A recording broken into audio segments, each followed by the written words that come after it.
सभी देवता आते हैं, जिस घर में ग्यारस होती है वहाँ सभी देवियाँ आती हैं। जिस घर में ग्यारस होती है वहाँ सभी देवियाँ रहती हैं। जिस घर में ग्यारस होती है वहाँ सभी देवियाँ रहती हैं। जो प्रभु मेला में उठता है, जो प्रभु मेला में उठ जाए और घर की साफ सफाई करे, और घर की साफ सफाई करे, द्वारे पे झाड़ू लगाती है माँ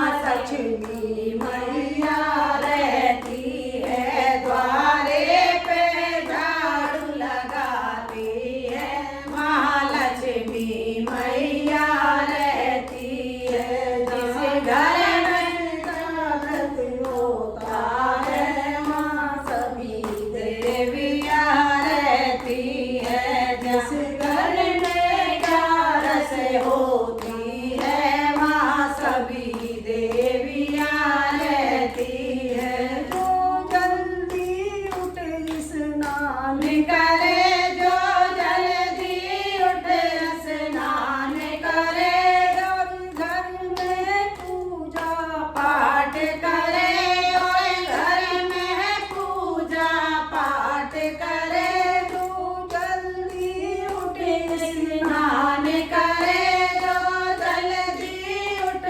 स्नान करे, और घर में पूजा पाठ करे, सम्मान सभी का करती है माँ सीता मैया रहती है। सम्मान सबों का करती है माँ सीता मैया रहती है। जिस घर में ग्यारस होती है वहाँ सभी देवियाँ रहती हैं। जिस घर में ग्यारस होती है वहाँ सभी देवियाँ रहती है। जो प्रेम से खाना बनाती है, जो प्रेम से खाना बनाती है, और प्रभु का भोग लगाती है, और प्रभु का भोग लगाती है। जो सबसे मीठे खाती है माँ अन्नपूर्णा रहती है। जो सबसे पीछे खाती है वहाँ अन्नपूर्णा रहती है। ग्यारस होता है वहाँ सभी देवियाँ रहती है। जिस घर में ग्यारस होती है वहाँ सभी देवियाँ रहती हैं। जो सबसे मीठा बोलती है, जो सबसे मीठा बोलती है, और गुस्सा कभी न करती है, और गुस्सा कभी न करती है। जो सब में मिलकर रहती है वहाँ सरस्वती मैया रहती है। जो सबसे मिलकर रहती है वहाँ सरस्वती मैया रहती है। जिस घर में ग्यारस होती है वहाँ सभी देवियाँ रहती है। जिस घर में ग्यारस होती है वहाँ सभी देवियाँ रहती है। जो पति का मान बढ़ाने को, जो पति का मान बढ़ाने को, रूखा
सभी